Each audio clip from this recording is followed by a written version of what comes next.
On the 25th of December 1991, Soviet President Mikhail Gorbachev resigned in a televised address to the people, effectively bringing the USSR's existence to an end.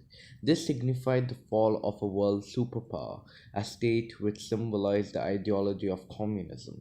To say that the fall of the USSR was one of the major events of the 20th century is an understatement. There have been many articles written on and videos made on the causes that led to the Union's fall. However, this video would focus on one particular cause that may have brought down the Soviet Union: vodka. Vodka has a long history of being used as a tool of state power. The sale of alcohol used to be a major source of revenue for the Tsars. However, the empire of the Romanovs collapsed in the face of a long war of attrition in early 1917. In the wake of the empire's dissolution and the chaos following it, revolutionaries under a man named Vladimir Ilyich Lenin staged a revolution in November of the same year. These revolutionaries, referred to as the Bolsheviks, formed the first socialist state in the world. However, they faced fierce resistance from a diverse range of groups, which came under the collective banner of the White Army. Despite the odds, the Bolshevik Red Army emerged victorious and then formed the Union of Soviet Socialist Republics, or the USSR, in 1922. The socialist leadership, especially Lenin, was disapproving of alcohol and vodka, as they viewed it to be a relic of the old Tsarist regime. During the war communism was instituted, with bootleggers being punished for the production of vodka. This policy of prohibition continued even after the victory in the Civil War. However, this could not bring a substantial decrease in the consumption of vodka, as peasants and bootleggers continued to moonshine the drink. Therefore, after Lenin's death in 1924, the state monopoly on the production of alcohol was reintroduced. The main rationale behind the decision was to improve the state's finances through the sale of vodka. This move away from prohibition was taken under the guidance of Joseph Stalin, Lenin's eventual successor. It succeeded in generating revenue for the Soviet government. However, alcoholism also had a negative impact on public health and work efficiency. The government then began a half-hearted anti-alcoholism campaign. Nonetheless, was discontinued in 1930 in favor of the state monopoly over vodka. This incident highlighted the battle between the treasury and public health, which guided future Soviet policy regarding vodka. Even as the Soviet Union emerged as a world superpower on the international stage, alcoholism remained a huge problem in the Union.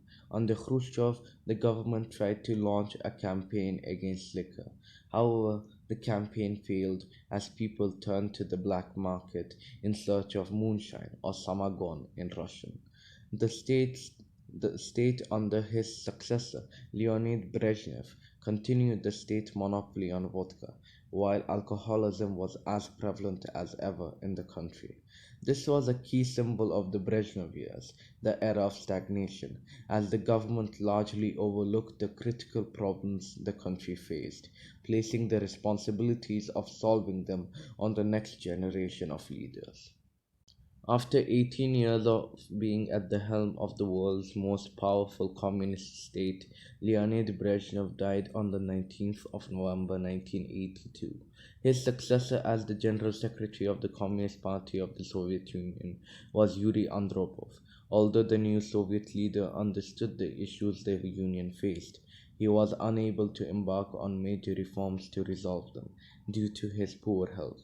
He did, however, launch the labor discipline campaign, which seek to combat the disease of alcoholism in Soviet society. But Andropov then died in February of 1984, and his campaign did not survive him. His new successor was Konstantin Chernenko. However, the new leader died barely a year after taking office, and he was succeeded by Mikhail Gorbachev as the General Secretary of the CPSU on the 11th of March 1985. Unlike his predecessors, Gorbachev was relatively a young man and in good health. This allowed him to focus on solving the problems that were plaguing the USSR. This was the start of a program which seeked to initiate political and economic reforms. The political reforms were collectively called as glasnost, translated as openness in Russian, while the economic reforms were collectively called as perestroika, translated as reconstruction in Russian. The new Soviet government also seek to fight the social evil that was long plaguing the USSR, alcoholism.